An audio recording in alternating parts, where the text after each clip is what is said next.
And believe me, this will make the biggest difference in your college experience.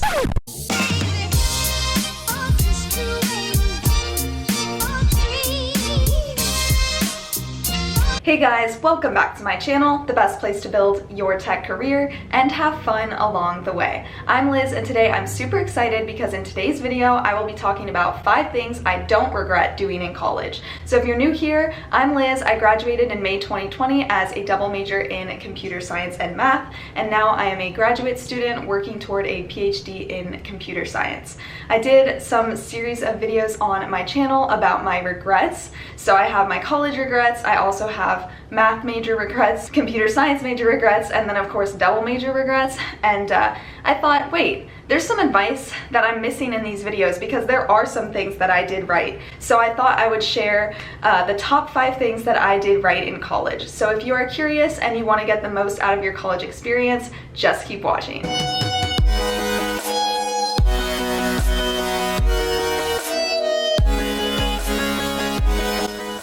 The first thing that I did right in college is staying organized and keeping a planner. So when I decided on the university I wanted to go to, even before the school year started, over the summer, I looked up the course catalog. So I would have an idea of what courses were offered, and oftentimes in the course catalog for a university, they actually map out entire degrees. So you can plan from start to finish the courses that you need to complete the major or potential majors that you are interested in. And I believe I did make like 3 to 5 sample degrees because I wasn't sure what discipline I wanted to go into. I knew I was curious about math and computer science and engineering, and at one point I thought I was going to try a mechanical engineering degree. I thought that was going to be my track, and so it was helpful to have that reference to lay out and plan a little bit before going into the school year. And then once I was in school, I was able to utilize a physical planner as well as Google Calendar, which is an online calendar tool, and that helps me stay on top of deadlines for exams, quizzes, homework, and also extracurricular deadlines, like if I had a performance in my dance group or if I wanted to apply to an award outside of my university. So it's really helpful to keep a planner, stay on top of your deadlines, find a way to stay organized that is also fun for you.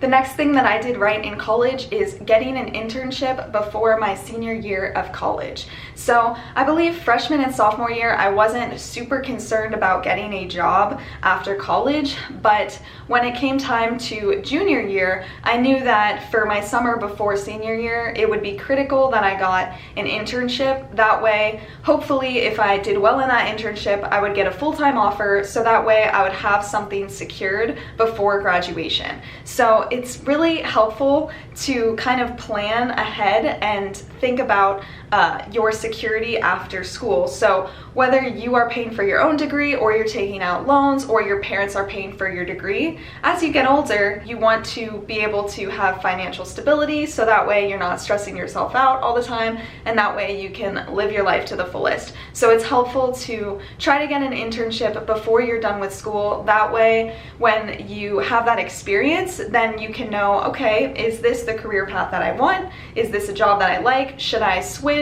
And you can find out a lot about yourself in that job, and then also you'll have that financial stability if you have that work experience. Even if you don't want to continue with that company or with that job, the fact that you've had experience in an internship will help you when you are trying to find the job that you really want, because that'll be a reference and something that shows you have professional experience. So please don't wait till the last minute to get an internship. I would, if I could go back, I'd try to get internships every summer that I could, just because it's nice to try different things, and a 3-month commitment over the summer is a lot easier than a year in a job. And so it becomes a lot harder once you've graduated to leave somewhere if you start working, because usually you're expected to stay like about a year. That's usually when you sign contracts after you graduate. So it's really helpful to utilize the internships. It's a 3-month commitment, and if you're in computer science and tech, it most certainly will be paid. I'm pretty sure when I worked as a software engineer, In my internship, there were freshmen, and I believe maybe 1 or 2 sophomores, but definitely there was at least 1 freshman that was standout, and he was in the similar role that I was.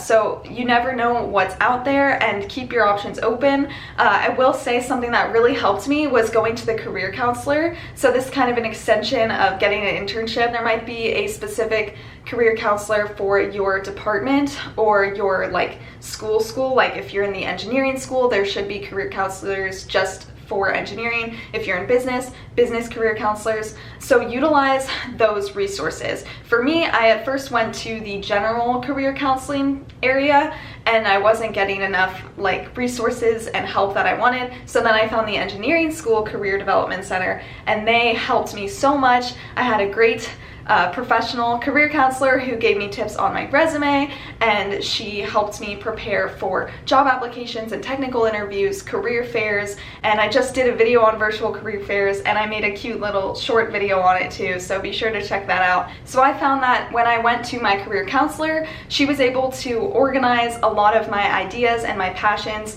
and help me figure out what I wanted to do and where to apply and all the opportunities in front of me, and she made it a lot less overwhelming.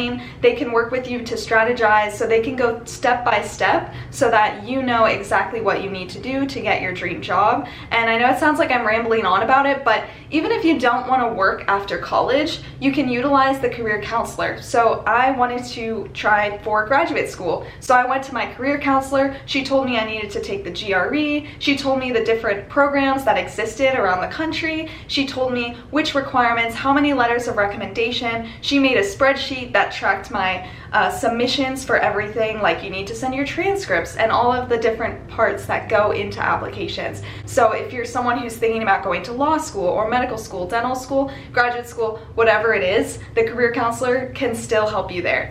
The next thing that I did right in college was building relationships with my professors. So professors will help you, whether it's your learning, what you take out of classes and use later on in your professional life, or also your grades and your GPA, which may be necessary later on if you want to go to medical school, grad school, whatever it might be. So you want to build meaningful relationships with your professors. It doesn't mean all your professors, but if you have 1 or 2 in your department that you feel comfortable going to office hours and asking them, do they do research?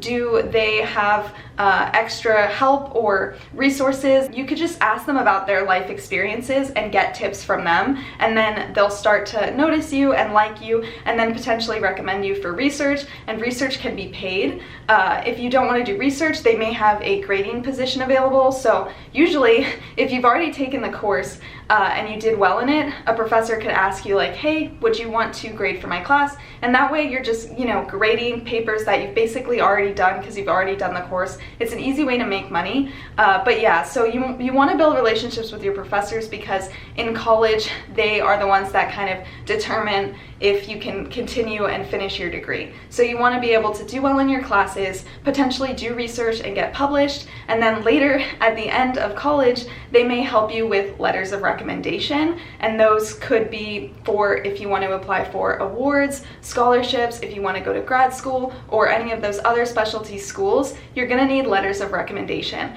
And one good thing about teachers is that they are in the habit of writing these letters of recommendation, so they may have a more well-written response in a letter of recommendation because they do it all of the time. They have that knowledge of what different schools may be looking for in these letters of recommendation.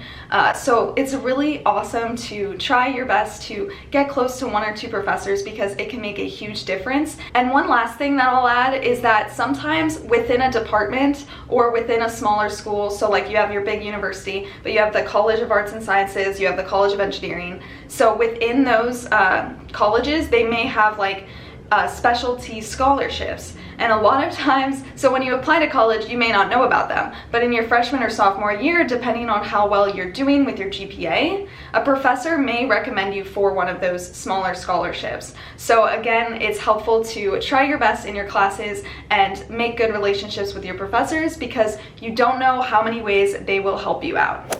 The next thing that I did right in college was my work-life balance. So life is all about balance. You want to be productive and also take care of yourself. So you don't want to be overworked to the point that you're so stressed out that you can't relax and you can't sleep and life is not enjoyable anymore. But you also don't want to not take life seriously at all and then waste your money or your parents' money, or you go into debt and you don't finish college. So if, academics is your thing, then you need to make a strategy to do well in school and also take care of yourself. So that could mean maybe adding 1 or 2 extracurricular activities, something that you can manage so that you don't feel like you're just doing academics all the time.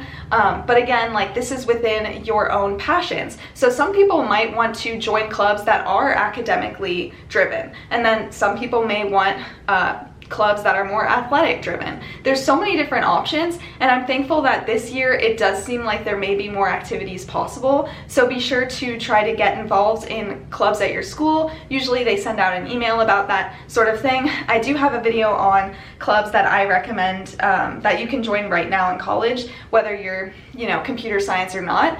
For me, one of the best things was I was in a student-run dance group, which I actually was able to make choreography for. We did different performances around campus, and it was so much fun.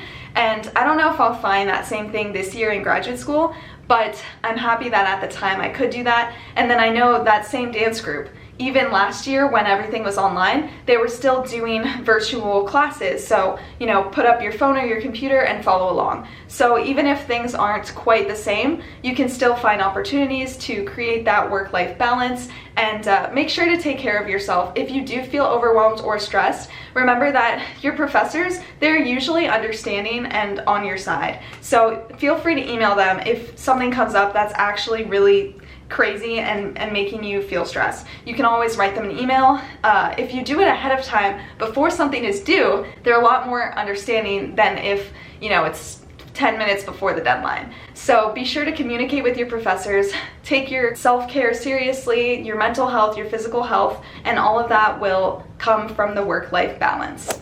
Another thing that I did right in college is applying for opportunities, whether those are scholarships, awards, or jobs. There are a lot of times some jobs on campus that aren't too demanding, like I mentioned, the grading job if you've already taken the course, or a lot of times if you work in a library or in an office type job, you kind of can do your homework on the job. It just depends how busy that day is. But I know a lot of people that were able to kind of earn money and also do studying and their homework at the same time. So take advantage of those opportunities if that's something you want to do. Also, I applied to outside scholarships, and in 2020 I was an NC WIT Collegiate Award finalist. And this was really cool because I got to network and learn about a bunch of different projects that women across the country were doing in computer science. And so if you apply to outside things, there's so much potential for awards and money and professional networking and jobs. So it's really helpful to secure your future and your career, because you want to build a network within your school, but also beyond your school, because maybe, your school is great, but what if you want to move to a different city when you graduate? Or maybe you realize you want to change your discipline when you graduate. It's helpful to network as much as possible and apply for as many opportunities as possible. And then my bonus thing that I did right in college, at least by the end of college, is to spend more time with people that uplift you, they make you stronger, they make you happier, and try to minimize time with people that are negative in your life. And I remember freshman year and sophomore year, it's a lot to deal with coming out of high school, and there's just so many things, even just if you get rid of all the actual changes schedule and where you live and college and everything, just your mind as an 18 or 19-year-old, your mind changes. So yeah, so my freshman and sophomore year, I was not necessarily the happiest, and it took me a while to find the people that they wanted me to succeed. They always lifted me up. They made me feel more confident, and I wanted the best for them and they wanted the best for me, and we could both celebrate our accomplishments and our achievements, and there was no jealousy. It takes a long time to get there. Try to keep that in mind. If you ever feel okay, why am I always feeling bad? Someone, a person, whether it's a boy or girl, if they're making you feel bad, try to reflect on, okay, well, why am I really friends with them? Are they actually a nice person? Are they actually a good person? And believe me, this will make the biggest difference in your college experience. And you'll be able to live life to the fullest and enjoy college, because it's only 4 years, and trust me, it does go by fast. But I think these tips will help you out. Let me know in the comments what you guys are thinking of majoring in, if this video was helpful. I am so happy you found my channel and watched this video. I love to upload videos on Tuesdays and Fridays, and sometimes I'll sprinkle some short videos along there. If you want to catch up with me on other social media, I do post pretty frequently on my Instagram, Liz_Victoria_YT, and also my TikTok with that same username. And I'm just so excited because on Tuesday I will post a first week of school vlog, because that is what's happening this week right now. And yeah, I'm wishing you guys a beautiful, wonderful weekend, and I will see you very soon.